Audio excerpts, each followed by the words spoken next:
What began as a Saturday morning of just a couple people sitting around waiting to see who might show up turned into a sizable crowd of more than 30 participants taking part in the unveiling and eventual trek on the new quarter-mile trail here along the Indian Head River.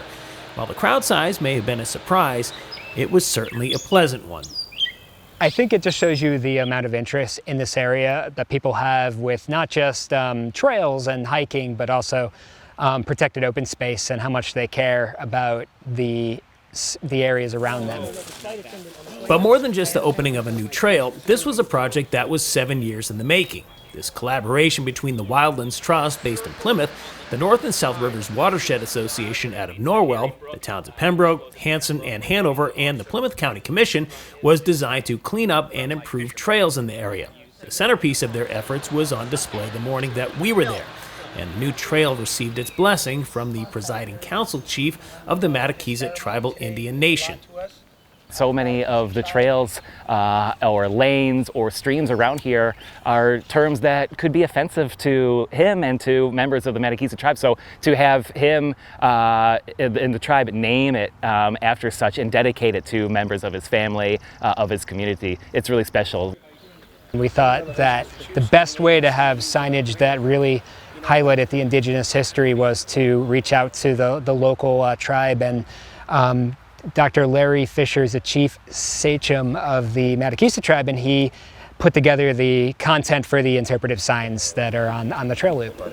For those who've never been to Ludham's Ford Park, it's a terrific nature preserve with a 4-mile trail that cuts through 3 towns.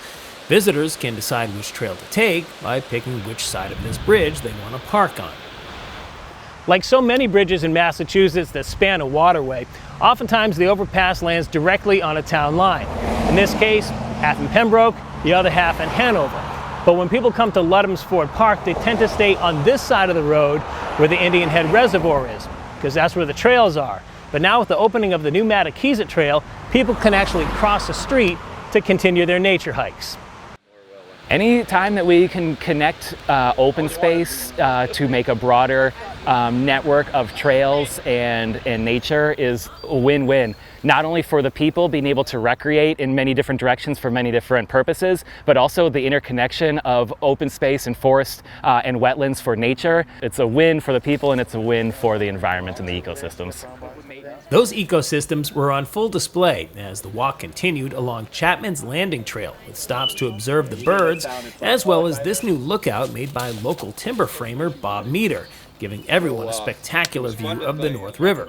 With a combination of great weather, serene sights and sounds, and an unexpectedly large audience, it's safe to say that the day was an all-around success.